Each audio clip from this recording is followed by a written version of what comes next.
Alors, aujourd'hui, je vais parler d'un film d'horreur. Je viens de le regarder à l'instant. Je viens de le regarder à l'instant et c'est un film d'horreur que j'avais plus vu depuis longtemps. C'est la suite d'un film d'horreur, donc c'est une suite. Euh, Ce film est sorti en 2021, 22, je sais plus. Je sais plus, mais c'est un film qui est sorti en 2020, 21, je pense. En 2020, en 2021, enfin bref. Je ne sais plus exactement la date de sortie, mais on va dire que je mise pour 2021 ou 2020, quelque chose comme ça. Parce que c'est pas possible qu'il soit sorti en 2022. J'ai trop de sorties récentes que je connais et je me souviens qu'il n'était pas dans les sorties récentes de 2022. Non plus dans les sorties de 2020 2021. Donc je miserai pour 2020. Il s'agit du film la suite, enfin il s'agit de la suite de Dunbreed, Dunbreed, le film d'horreur américain qui est sorti en 2016 et qui avait fait qui avait fait fureur et qui avait fait une sorte de polémique parce que c'était l'un des meilleurs films d'horreur américains avec une sorte de d'image policière quelque part. Donc il avait fait fureur et il avait fait un écho parce qu'il avait une image policière, mais c'était un film d'horreur. Il avait fait vraiment. Il n'a pas fait beaucoup parler de lui comme le film Megan qui est sorti en 2022, mais c'est un film qui a assez été communiqué par tout le monde et tout le monde en a parlé un peu plus. Et en 2020, il y a une suite qui s'est succédée à celle de 2016, Dunbreed 2. Dunbreed 2 raconte la suite, en fait, la suite du 1. Et dans cette suite, on se retrouve toujours avec l'aveugle qui est aujourd'hui en colocation. Enfin, c'est pas vraiment une colocation, mais il habite avec une jeune fille qui s'appelle Phoenix. Et en fait, on va suivre Phoenix et l'aveugle dans une deuxième quête avec trois autres cambrioleurs qui viennent cambrioler chez lui. J'ai trouvé le film magnifique, j'ai trouvé que les plans étaient super beaux, qu'ils étaient sublimes. J'ai encore une fois été impressionné j'ai encore une fois été impressionné par la splendeur et la finesse de ce film. J'étais vraiment très impressionné par la finesse du film et la splendeur qui dégageait, cette ambiance un peu policière et un peu film d'horreur. J'étais vraiment plongé dans l'ambiance et dans l'atmosphère. Et, euh, et encore une fois, le film fait quelque chose que j'aime beaucoup dans les films d'horreur, enfin, dans les films en particulier, pas que les films d'horreur, mais encore une fois, le film fait quelque chose que j'aime beaucoup particulièrement dans, dans les films d'horreur que je connais, c'est qu'il commence par la fin. Donc le film commence par la fin, commence par quelque chose qui s'est passé à la fin, par une petite scène à la fin. Et alors à la fin du film, on se rend compte que la fin raconte en fait raconte l'histoire du début. Enfin, c'est quelque chose que j'aime bien, c'est une sorte d'infini comme ça, c'est une sorte d'infini qui présente la fin au début et puis comme tu vois la fin à la fin, ça t'explique quelque chose que tu n'avais pas vu ou que tu n'avais pas entendu. Et donc il y a ça dans plusieurs films d'horreur, hein. Il y a ça dans plusieurs films d'horreur, enfin des films en particulier, mais moi je dis films d'horreur parce que j'aime bien les films d'horreur.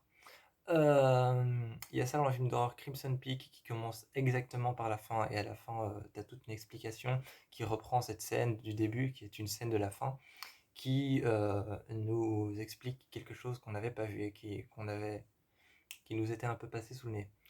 Euh, je trouve que il y a une vraie harmonie dans les plans. Dans les plans de ce film, les plans de caméra, les plans fixes, il y a une harmonie, comme si on était en train de danser avec la caméra finalement en fait. C'est vraiment, j'ai trouvé ça super beau pour un film d'horreur, c'était comme si on était en train de danser avec la caméra. Il y a il y a beaucoup de plans fixes qui jouent avec ce gros plan fixe de la maison qu'on avait déjà dans Unbreed 1. Et il y a un plan fixe qui joue sur la maison dans le noir la nuit, où les lampes sont allumées et tu vois la caméra qui s'arrête fixe devant la maison et la maison qui prend toute la place et la caméra qui fait une sorte de zoom et la maison qui se rapproche. Et tu sais pas trop si c'est la caméra qui se rapproche de la maison ou la maison qui se rapproche de toi.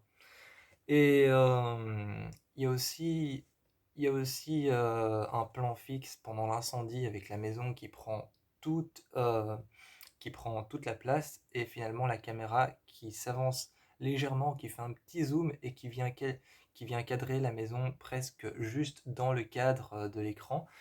Et tu vois la maison cramer et brûler. Et, euh, et j'ai beaucoup aimé cette manière de jouer avec la caméra. Malgré que j'avoue que j'ai une préférence dans le 1 par rapport aux tueurs. Enfin, les tueurs, c'est pas des tueurs. Par rapport aux cambrioleurs, j'ai une préférence dans le 1 avec Rocky et Alex et l'autre, je sais plus comment il s'appelle. Mais j'ai une préférence avec Rocky et Alex dans le 1 et l'autre, je sais plus son nom. J'ai une préférence avec eux, je sais pas, je m'attache plus facile à eux, je m'attache plus facilement à eux, c'est peut-être parce que c'est le 1 et qu'on dit souvent que le chapitre 1 est le meilleur. Enfin, voire pas toujours, parce qu'il y a des sagas auxquelles je préfère des tierces chapitres. Hmm. Je vais pas les citer, hein, parce que sinon je vais partir vers autre part. Mais j'avoue que je préfère un peu le 1. Juste au niveau des cambrioleurs, je préfère le 1. Même si le 2, les cambrioleurs sont en fait dans un univers un peu plus récent, un peu plus nouveau. En fait, les cambrioleurs sont dans un univers un peu plus récent, un peu plus nouveau, un peu plus exagéré quelque part. Et, euh, et donc c'est ce qui fait que je les aime un peu moins. Parce que là, ils étaient dans un univers un peu plus réel, un peu plus réaliste, un peu plus vrai cambrioleur qui s'incruste dans les maisons. Et là, on est dans un univers un peu plus exagéré, un peu plus abusif. Et donc c'est ce qui fait que je les aime moins. Il y a un cambrioleur que j'aime particulièrement, qui dégage quelque chose que j'aime bien. Mais sinon, voilà, on n'est pas sur des cambrioleurs que, que j'affectionne particulièrement, on va dire. Donc je reviens à cette danse avec la caméra. Il y a vraiment des plans rotatifs. Il y a la caméra qui bouge avec les personnages. On a des plans rotatifs de la caméra qui bouge, qui revient chercher quelque chose, qui repart chercher quelque chose, qui traverse un couloir, qui s'arrête. T'as la caméra qui traverse un couloir, qui s'arrête au milieu du couloir, qui cadre quelque chose, qui fait des gros zooms et t'as l'impression que le couloir s'étend. T'as la caméra qui tourne sur le côté, qui arrive dans les escaliers, qui remonte et qui revient au-dessus. T'as des sortes de plans, t'as des plans de cadrage, t'as des plans qui tournent, des plans qui dévient leur trajectoire et on se retrouve en bas. Il y a un plan super beau où on est dans les escaliers, la caméra fixe le couloir et tu vois les cambrioleurs marcher avec l'arme qui est mise en RAS. Et t'as la caméra qui fixe le couloir et qui zoome un peu dessus. Ça fait une sorte d'illusion optique où tu as l'impression que le couloir s'étend et devient de plus en plus long. Et puis tu as la caméra qui refixe à nouveau, revient en arrière et repart sur le côté. Et on arrive entre l'escalier qui descend et entre l'étage qui est en dessous. Et tu vois la petite fille qui est accrochée et qui attend d'entendre que le voleur parte un peu plus loin, que le cambrioleur soit un peu plus loin. Et justement, cette danse avec les caméras et les plans qui montent les escaliers, par exemple, je vais prendre comme exemple, dans Conjuring 1, il y a un plan où on suit la mère de la famille Perron. On la suit dans les escaliers et elle regarde les cadres qui sont tous tombés et t'as la caméra en fait qui la suit dans l'escalier. Donc qui la suit dans l'escalier de derrière et elle monte et elle regarde les murs avec tous les cadres qui sont tombés. Et bien là, on a le même genre de plan où l'aveugle en fait se sert de ses mains pour monter et toucher les murs pour voir quand est-ce que le mur va tourner et quand est-ce que lui doit s'arrêter pour partir sur le côté. Et en fait, la caméra ne le suit pas de derrière, mais de sur le côté, comme si la caméra comme si la caméra était attachée à la rampe et le suivait, sur le côté et un peu en le fixant, de haut comme ça. De haut, mais un peu sur le côté et donc on voit un peu son visage, ce qu'on appelle du semi-profil. Donc il est en semi-profil, c'est-à-dire qu'on voit toujours son visage, mais il a un peu de profil. Et la caméra le fixe en semi-profil sur le côté, mais pas vraiment dans l'escalier, mais sur le côté un peu. Et monte sur le côté de l'escalier, et tu as toute une montée, tu le vois monter, et tu vois la caméra qui prend un plan de l'escalier en montant, et j'ai trouvé ça super beau. Bref, je trouve que... Et il y a plein d'idées comme ça aussi, à un moment, il y a plein d'idées il y a plein d'idées hyper inventives. À un moment, il se retrouve dans un endroit où il y a plein d'eau. Enfin, il n'y a pas plein d'eau, mais c'est un endroit, c'est genre un grand hangar et il y a de l'eau, il y a un niveau d'eau, quoi, on va dire. Il y a un niveau d'eau assez épais. Et, euh, et en fait, tu vois l'aveugle qui est couché dans l'eau par terre avec ses mains sur le sol. Et avec ses mains à plat sur le sol, il est couché par terre et bah, je crois qu'il est mis en fait, je crois qu'il est mis en position en position de protection, comme on met les personnes qui font un malaise. Il est mis dans cette position-là et donc avec le bras qui est comme ça, la tête qui est penchée sur le côté, je sais plus comment c'est. Et en fait, il a un bras qui est tendu sur le côté, il est en position de protection et il est couché par terre.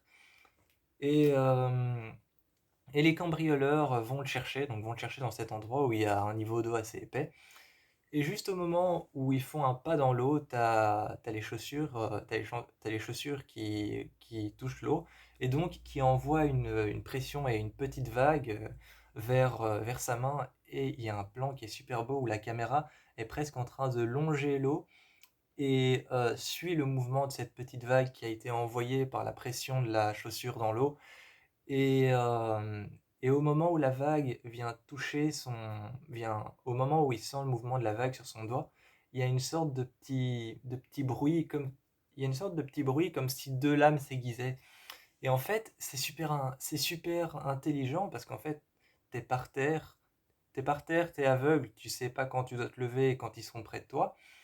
Et eux, ils marchent dans l'eau et en fait, tu te sers du mouvement de l'eau qui vient juste toucher tes mains et là tu sais que tu dois te lever pour tirer et pour, euh, pour essayer de les toucher parce que tu sais qu'ils sont en train d'avancer vers toi. C'est hyper intelligent et aussi à un moment ils se retrouvent dans... À un moment il y a une piscine vide dans un sous-sol et dans le sous-sol du hangar il y a une piscine vide et le hangar c'est une sorte de vieux hangar où les vitres ont été condamnées avec des morceaux, des palettes en bois et non, des plaques en bois en fait. Et t'as l'un des cambrioleurs qui se retrouve dans le noir en fait. En fait, l'aveugle a balancé des fumigènes, il se retrouve un peu, quand la fumée retombe, il se retrouve dans le noir avec des légères lumières qui apparaissent, mais il est quand même dans le noir avec des légères lumières un peu rougeâtres en fait. Un peu rougeâtres, un peu, même pas orangeâtres, hein, vraiment rougeâtres, hein, donc rouge. Et c'est parce qu'en fait, c'est le coucher du soleil à l'extérieur, donc c'est des lumières un peu rouges. Et justement, pour faire plus de lumière, tu vois qu'il regarde d'où viennent ces petits rayons de lumière, il regarde d'où ils viennent. Et il voit que on a un plan qui monte vers les lumières et qui montre toutes ces fenêtres condamnées. D'ailleurs, j'aime bien parce qu'il a fait beaucoup de plans que je trouve magnifiques dans le cinéma. Dans le cinéma, souvent, tu as une image qui est cadrée, qui est fixe, qui est prise, qui est cadrée fixe, et la caméra va s'approcher de l'image fixe un peu plus près, et c'est comme si elle allait tourner de travers en tanguant sur le côté en fait. Donc elle fait une sorte de zoom, elle tourne comme ça, et en même temps elle tangue sur le côté, ce qui donne une impression de vertige, et je trouve ça super beau, et il a fait ça au début. Il a fait ça au début où on survole une maison en feu, et la caméra se rapproche, commence à tomber dans le vide, un peu comme un avion, et elle tombe dans le vide comme ça, et elle se rapproche de la maison, survole la maison, passe au-dessus du toit, et quand elle passe au-dessus du toit, la caméra commence à tanguer sur le côté, ce qui donne une impression que tu vois que tu vois tout le paysage de travers. Et puis après, tout se remet droit et j'ai trouvé ça bien. J'ai trouvé ça vraiment bien. D'ailleurs, c'est des plans qu'on voit beaucoup c'est des plans qu'on voit beaucoup ici, dans le film Smile. Si vous regardez le film Smile, il n'y a que des plans comme ça. Il n'y a que des plans où les paysages sont foutus de travers et puis on revient sur des plans droits. Et vraiment, le film Smile, c'est autre chose, mais voilà. Si vous voulez voir de quoi je parle, regardez le film Smile. J'ai aussi beaucoup aimé le début où la fille est poursuivie par un chien et se met à courir et elle arrive justement, on retrouve quelques scènes du 1 aussi, il y a des inspirations du 1. On retrouve une scène du 1 parce qu'au début la fille se met à courir, elle est poursuivie par un chien et elle est poursuivie par ce chien qu'on a vu dans le 1 aussi et elle arrive à une voiture et elle récupère une arme dans un sac. Elle voit un sac et tu la vois dire oui et récupérer l'arme. Elle est comme ça, elle fait un peu oui, genre j'ai trouvé l'arme et elle prend l'arme et juste derrière il y a l'aveugle qui apparaît parce que tu as la caméra qui a fait un plan sur le sac puis un plan sur elle et à ce moment-là il y a l'aveugle derrière et juste quand la caméra fait un plan sur elle et qu'il y a l'aveugle derrière, tu as toute la musique qui s'éteint. Toute la musique, tu as toute la bande son du film qui s'éteint et on se retrouve dans un silence et puis après le film continue et il la prend par la bouche et récupère l'arme. Et tu vois qu'il est hyper sympa et tu vois qu'il est hyper sympa avec la fille et c'est là que tu comprends qu'en fait c'est sa fille quelque part. C'est là que tu comprends que c'est sa fille quelque part et il est hyper sympa avec elle, il la relâche et il lui dit juste gentiment comme ça, il lui dit tu as échoué. Et la fille dit non, j'ai réussi. Et lui il dit j'ai l'arme, tu as échoué. Donc voilà. Et c'est ce que j'aime bien parce qu'au début tu as l'impression que c'est la victime et qu'en fait on te présente la victime vraiment sous son vrai jour, genre en tant que victime poursuivie par quelque chose et qu'elle va se faire attaquer. Mais non, en fait, pas du tout. Et c'est ça que j'ai bien aimé. Euh, Aussi, le film a un retournement. Pardon, excusez-moi. Le film a un retournement de situation qui est énorme. Vraiment, je m'attendais pas à ça. Je m'attendais pas à ce retournement de situation. Il est génial, il est super bien fait.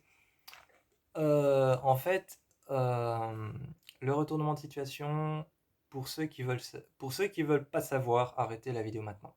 D'accord? Pour ceux qui veulent pas savoir, arrêtez la vidéo maintenant. Mais le retournement de situation, c'est l'un des retournements de situation que j'ai que j'ai jamais vu, qui est c'est l'un des retournements de situation les plus beaux que j'ai jamais vu en fait, avec un autre retournement de situation du film La Proie du Diable, qui est ici dans un coffre, mais je vais pas le chercher, enfin dans une boîte. Je vais pas le chercher parce qu'il est certainement tout au fond, mais avec le retournement du film La Proie du Diable, sorti en 2022, qui est un retournement de situation qui bat tous les autres retournements de situation que j'ai jamais vus. Mais celui-ci était quand même pas mal, il était quand même un petit peu près au niveau de celui de La Proie du Diable. En fait, on se rend compte à la fin que l'un des cambrioleurs a un lien de parenté avec la jeune fille Phoenix, et d'ailleurs ça donne un petit côté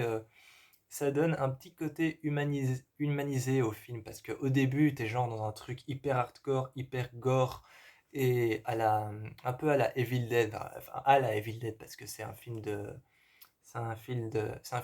Fede Alvarez, hein, donc c'est un peu à l'univers de Evil Dead. Et au début, t'as un truc un peu à la Evil Dead, hyper gore, hyper malsain, et puis ensuite tu te retrouves avec un truc où tu te rends compte qu'il y a un lien familial, et ça humanise un peu le film, parce qu'après la fille se rend compte de ça, et, elle commence à engueuler l'aveugle qui l'appelle tout le temps Phoenix, et Phoenix qui l'appelle papa parce qu'il lui a fait croire il lui a fait croire que c'est sa fille. Et elle lui pose des questions à un moment, ils se crient tous les deux dessus, Lui, il dit qu'il veut la protéger et qu'il veut pas perdre une nouvelle fois une fille parce qu'il en a déjà perdu une. Ça s'est expliqué dans le 1.